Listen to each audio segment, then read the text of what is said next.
এই সময়টা আপনি একটু ঠান্ডা মাথায় বাসায় গিয়ে চিন্তা করেন। আজকে আদনান ভাই ওয়াজ করে গেছে, আমি একটু চিন্তা করি, আপনার আমার হায়াত সর্বোচ্চ হয়তো ৬০-৭০ বছর, আরও হয়তো আল্লাহ বাড়াই দিলে ১০০ বছর, এর বেশি গড়াইও আমাদের নাই, আছে? এখন আপনার বয়স কত? কারো ২০, ২৫, ৩০, ৪০, ৫০, ঠিক না ঠিক? এখন আপনি বাসায় গিয়ে চিন্তা করে দেখেন, যদি আমাদের হায়াত হয় ৬০ বছর, আল্লাহ আমাদেরকে যেন দীর্ঘ নেক হায়াত দারাজ করে না, আমিন। আমাদের ভাইদেরকে, বোনদেরকে, ওলামায়ে কেরামকে, আমাদের নেতাদেরকে, সবাইকে আল্লাহ পাক দীর্ঘ নেক হায়াত দারাজ করেন। এখন কথা হচ্ছে, যদি ধরে নেই যে আমাদের হায়াত ৭ বছর, আপনার আমার বয়স থেকে কিন্তু ৩০, ৪০, ৫০ বছর অলরেডি চলে গেছে। এখন চিন্তা করবেন যে এই সময় যেটা চলে গেল, এই সময়ের মধ্যে আমি কতটুকু নামাজ পড়েছি, কতটুকু রোজা রেখেছি, যাকাত দিয়েছি কতটুকু, হজ ফরজ হয়েছে করেছি কিনা, দিনের পথে আমার অবদান কি, দিনের পথে আমার অবদান কি, আল্লাহর দিনকে যে আল্লাহ সাহায্য করতে বললেন আমি কি করেছি, এই ৬০-৭০ বছরে কত পাপ করেছি হিসাব নাই। এই পাপগুলো লিস্ট করেন, দেখেন চোখ দিয়ে পানি ঝরতে থাকবে। আমার কথায় নারাজ হচ্ছেন? এই পাপগুলো লিস্ট করেন, চোখ দিয়ে পানি ঝরবে, আল্লাহ আমাদেরকে মাফ করে দেন। সবাই বলি আমিন। কত কবিরা গুনাহ হয়েছে, কত সগীরা। তবে সন্তুষ্টির কথা এটাই, যদি এটা উপলব্ধি হয় যে না ভুল হয়ে গেছে, আপনি ওযু করে আসেন, ২ রাকাত নামাজ পড়েন, আল্লাহর কাছে ইস্তেগফার করেন, বলেন আস্তাগফিরুল্লাহ আল্লাযী লা ইলাহা ইল্লা হুয়াল হাইয়ুল কাইয়্যুম ওয়া আতুবু ইলাইহি। আল্লাহ পাক এক মুহূর্তে আপনার সব পাপ তো মাফ করে দিবেনই, সব গুনাহকে নেকি দিয়ে পরিবর্তন করে দিবেন ইনশাআল্লাহ। সময়ের কসম বলতে আল্লাহ কি বুঝিয়েছেন ভাই আমার সাথে বলেন? সময়ের গুরুত্ব, সময়ের, আরো আসতে বলেন, সময়ের, বলে আসরি মানে সময়ের কসম, মানে সময়ের গুরুত্ব। আমাদেরকে সময়কে গুরুত্ব প্রদান করতে হবে, আল্লাহ পাক তৌফিক দান করেন। আজকে বাসায় কি করব? হায়াতের হিসাব নিব, কি করেছি এত বছরে, আর কি কি পাপ করেছি, পাপগুলোর কথা মনে পড়লে তওবা করে ফিরে আসবো ইনশাআল্লাহ, আল্লাহ পাক তৌফিক দান করেন। আর এখন বাকি সময় যতটুকু হায়াত আমাদের বাকি আছে, আমাদের কি কর্তব্য বলেন ভাই? আমাদের কর্তব্য কি এতটুকুই যেভাবে জীবনযাপন করছি এইটুকুই করব, না আমাদের আরো কোনো কর্তব্য আছে? কথা কি বোঝা যায় না যায় না? আমাদের কর্তব্য কি বলেন? ১ নাম্বার, আমরা নিজেরা আগে আল্লাহ পাকের কোরআন এবং নবীর সুন্নতের উপর আমল করবো ইনশাআল্লাহ, রাজি আছি? ২, আমাদের পরিবারকে এর উপরে প্রতিষ্ঠা করবো ইনশাআল্লাহ, রাজি আছি? ৩, আমাদের সন্তানদেরকে কোরআন সুন্নাহ অনুযায়ী বড় করবো ইনশাআল্লাহ, রাজি আছি? ৪, আমাদের অর্থনীতি হবে হালাল কোরআন সুন্নাহ ভিত্তিক, রাজি আছি? ৫, আমাদের শিক্ষা হবে কোরআন সুন্নাহ ভিত্তিক, রাজি আছেন? আমাদের সামাজিক যে সিস্টেম এটা হবে কোরআন সুন্নাহ ভিত্তিক, রাজি আছেন? এর উপরে আমি গেলাম না। সমাজ পরিবর্তন হলে উপরটা এমনি পরিবর্তন হয়ে যাবে ইনশাআল্লাহ, অটোমেটিক্যালি। বলে আসরি, সময়ের কসম। আরেকটা বিষয়, সময়ের কসম বলতে আল্লাহ পাক এটাও বুঝিয়েছেন, একটু অতীতের দিকে তাকায় দেখেন। কোন দিকে? অতীতের দিকে, পাস্টের দিকে তাকান, অতীতের দিকে তাকান। যুগ যুগ ধরে একটা সুন্নতের দিকে আপনি তাকান, যে পৃথিবীর শুরু থেকে কিয়ামত পর্যন্ত আল্লাহ পাকের একটা সুন্নত আছে। আল্লাহর সুন্নত কি? আল্লাহর সুন্নত এটা, প্রত্যেক যুগে যুগে যে বা যারাই আল্লাহর বিধান মেনে চলেছে, আল্লাহ পাক তাদেরকে দুনিয়াতেও সমৃদ্ধি দিয়েছেন, পরকালে জান্নাত দিয়েছেন, সুবহানাল্লাহ। আর দুনিয়াতে প্রত্যেক যুগে যুগে যে বা যারাই আল্লাহর বিধান মানে নাই, রাসূলের বিধান মানে নাই, আল্লাহ দুনিয়াতে লাঞ্ছিত করেছেন, পরকালে জাহান্নাম দিয়েছেন। বলেন নাউজুবিল্লাহ। আমার কথা বুঝতে পারলেন ভাই? আরো একবার রিপিট করছি, আল্লাহর সুন্নত কি? আল্লাহর সুন্নত হচ্ছে প্রত্যেক যুগে যুগে যে বা যারাই আল্লাহ এবং তার রাসূলের বিধান মেনে চলেছে, আল্লাহ দুনিয়াতেও সুখী করেছেন, পরকালে জান্নাত দিয়েছে। প্রত্যেক যুগে যুগে যে বা যারাই দুনিয়াতে আল্লাহ এবং তার রাসূলের বিধান মেনে চলে নাই, দুনিয়াতেও লাঞ্ছনা, পরকালেও বলেন লাঞ্ছনা। এখন একটা এক্সাম্পল দেই, নূহ আলাইহিস সালামের যুগ দেখেন, যারা আল্লাহর বিধান মেনেছে আল্লাহ নাজাত দিয়েছেন, মানে নাই ডুবিয়ে মেরেছেন, ঠিক আছে কথা? মূসার যুগ দেখেন আলাইহিস সালাম, আল্লাহর বিধান মেনেছে, বনু ইসরাইলকে নাজাত দিয়েছেন, মানে নাই ফেরাউনকে ডুবায় মেরেছেন। দেখেন আপনি শুআয়বের কওমকে দেখেন, শুআয়ব আলাইহিস সালামের কওম, কওমে মাদিয়ান, আল্লাহর বিধান মেনেছে, যারা আল্লাহ পাক নাজাত দিয়েছেন, মানে নাই ভূমিকম্প দিয়ে ধ্বংস করেছে। কওমে লূত, কিছু মানুষ বিধান মেনেছে, আল্লাহ নাজাত দিয়েছেন, মানে নাই আল্লাহ রব্বুল আলামিন লূত আলাইহিস সালামের কওমকে একদম আসমানে উঠিয়ে পাথর নিক্ষেপ করে থেতলা করে আবার উল্টা দিকে দাফন করে দিয়েছেন। নাউজুবিল্লাহ। এদের পাপ ছিল, ওটা সমকামী ছিল, সমকামী, যে সমকামিতা এখন ছড়িয়ে পড়ছে আপনাদের মধ্যে। নাউজুবিল্লাহ। আল্লাহ পাক আমাদেরকে হেফাজত করেন। একইভাবে নবী সাল্লাল্লাহু আলাইহি ওয়াসাল্লামের যুগ তাকান, এই যে আবু জাহেল, আবু লাহাব, উতবা, শাইবা, রাবিআ, এরা আল্লাহর বিধান মানে নাই, আল্লাহ ধ্বংস করেছেন। আবু বকর, ওমর, ওসমান, আলী রাদিয়াল্লাহু আনহু আজমাইন, তারা মেনেছেন, আল্লাহ দুনিয়াতে সমৃদ্ধি দিয়েছেন, পরকালে জান্নাত। বুঝাতে পারলাম কি ভাই? বলে আসরি মানে কি বুঝাতে পারলাম? আল্লাহ পাক এই সময়ের কসম করে বলছেন, হে মানুষ শোনো, ইন্নাল ইনসানা লাফি খুসর, সমস্ত মানুষই ক্ষতির মধ্যে আছে। বলেন নাউজুবিল্লাহ। এখানে আল্লাহ পাক একদম আমভাবে সবাইকে বলছেন, সবাই ক্ষতির মধ্যে আছে। মানুষের ক্ষতি কয় প্রকার? আমার সাথে বলেন, মানুষের ক্ষতি দুই প্রকার। কয় প্রকার? মানুষের ক্ষতি কয় প্রকার? এক, ইহকালীন ক্ষতি, দুই, পরকালীন ক্ষতি। এক, ইহকালীন ক্ষতি, দুই, পরকালীন ক্ষতি। ইহকালীন ক্ষতি কি? ইহকালীন ক্ষতি হচ্ছে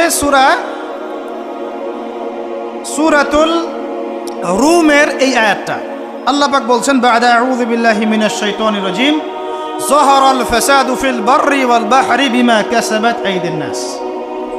আল্লাহ পাক বলছেন, জলে মানে পানিতে, এবং স্থলে মানে এই যে জমিনে, জলে এবং স্থলে যত বিপর্যয়, অরাজকতা, এই যে আপনারা দেখছেন ফাসাদ, ফিতনা যে ছড়িয়ে পড়ছে, এগুলো মানুষের হাতের কামাই, মানুষের হাতের কামাই। বনভূমি উজাড় করেছে কে? জিন না মানুষ? বলেন। এই পরিবেশ নষ্ট করেছে কে? জিন না মানুষ? বলেন। খাবারে ভেজাল দিয়েছে কে? জিন না মানুষ? অর্থনীতির মধ্যে সুদকে ঢুকিয়েছে, জিন না মানুষ? এই বেপরদামি, জেনা, মাদক কে ছড়িয়েছে? জিন না মানুষ? নামাজ কালাম ছেড়ে দিয়ে পাবজি, ফ্রি ফায়ার নিয়ে কে পড়ে আছে? জিন না মানুষ? বলেন, জিন না মানুষ? আল্লাহর বিধান বাদ দিয়ে শয়তানের বিধান চালু করেছে কে? জিন না মানুষ? যাহারাল ফাসাদু ফিল বাররি ওয়াল বাহরি বিমা কাসাবাত আইদিন নাস। জলে স্থলে যত বিপর্যয়, অরাজকতা, সমস্যা, এগুলো মানুষের হাতের কামাই। বলি নাউজুবিল্লাহ। আমরা যা করব তাই পাবো। আমরা যা করব তাই। মাদক খাচ্ছেন আপনি, আপনাকে ফল ভোগ করতে হবে। সুদ খাচ্ছেন আপনি, আপনাকেই ফল ভোগ করতে হবে। এই বেহায়ের মতো মেয়েরা চলছে, ওকেই দেখবেন ফল ভোগ করতে হবে। মেয়ের সাথে হারাম সম্পর্ক করছেন, আপনাকে ফল ভোগ করতে হবে। যে যে পাপ করবে তাকে তার ফল ভোগ করতেই হবে। আল্লাহ পাক আমাদেরকে হেফাজত করেন, মাফ করেন। আমি তাহলে মানুষের একটা ক্ষতি পেলাম, ইহকালীন ক্ষতি। কি ক্ষতি ভাই?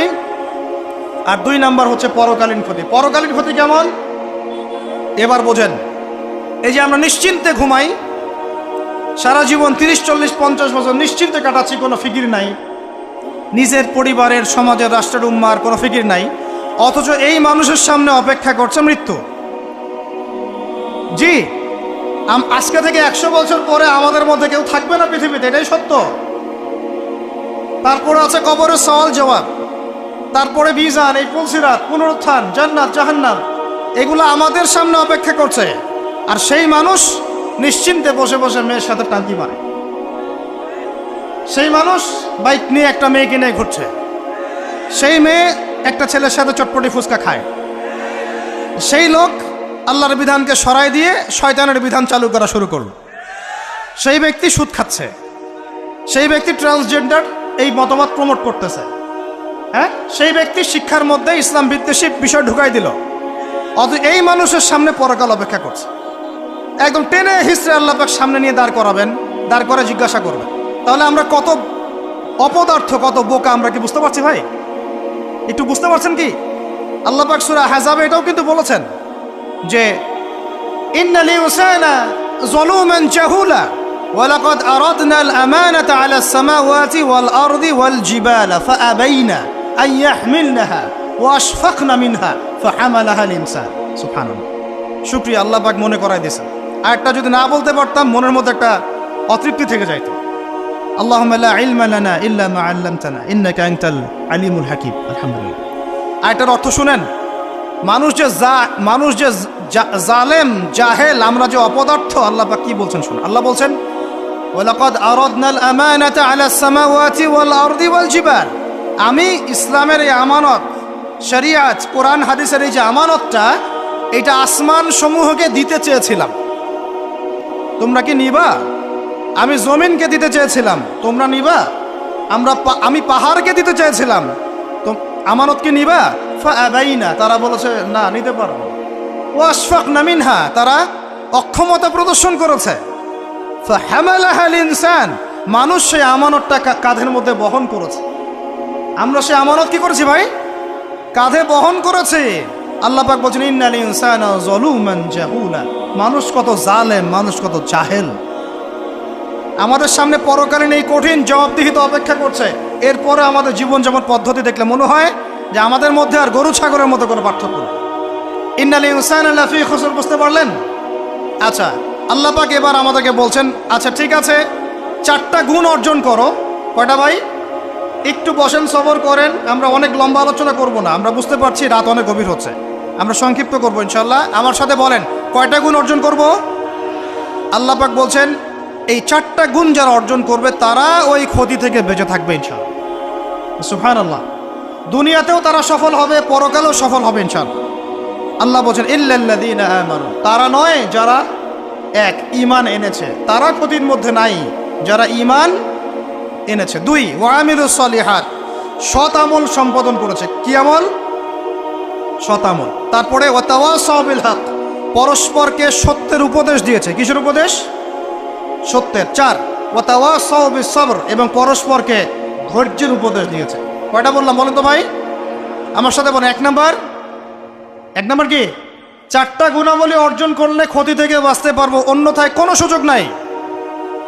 যত বড় ফকি হন, আলেম হন, মুহাদ্দিস হন, মুফাসসির হন, পলিটিক্যাল নেতা হন, কোনো লাভ নাই, কিচ্ছু হবে না পরকালে, একদম নাজাতের রাস্তা বন্ধ যদি 4টা গুণাবলী অর্জন না করতে পারি। কয়টা ভাই? 1 নাম্বার ইল্লাল্লাযীনা আমানু, যারা ইমানদার হয়েছে। 1 নাম্বার কি? ইমানদার হয়েছে, পাক্কা ইমানদার হয়েছে। 2 নাম্বার ওয়া আমিলুস সলিহাত, সৎ আমল করেছে। কি আমল? ওয়া তাওয়াসাউ বিল হক, হকের দাওয়াত দিয়েছে। কিসের দাওয়াত? 4 নাম্বার ওয়া তাওয়াসাউ বিস সবর, ধৈর্যের দাওয়াত দিয়েছে, ধৈর্যের উপদেশ। কিসের উপদেশ? এটা কি শুধু একজন ব্যক্তির উপরে বর্তাবে না সবার উপর দায়িত্ব? এই সূরায় কি শুধু আলেমদেরকে উদ্দেশ্য করা হচ্ছে? শুধু মুফাসসিরদেরকে, শুধু মুহাদ্দিসদেরকে, শুধু বক্তাদেরকে, নাকি সবাইকে? এই সবাই মিলে যখন এই 4টা গুণাবলী অর্জন করবেন, দেখবেন ইনশাআল্লাহ দুনিয়াতেও বিজয় আমাদের, পরকালে আমাদের ইনশাআল্লাহ।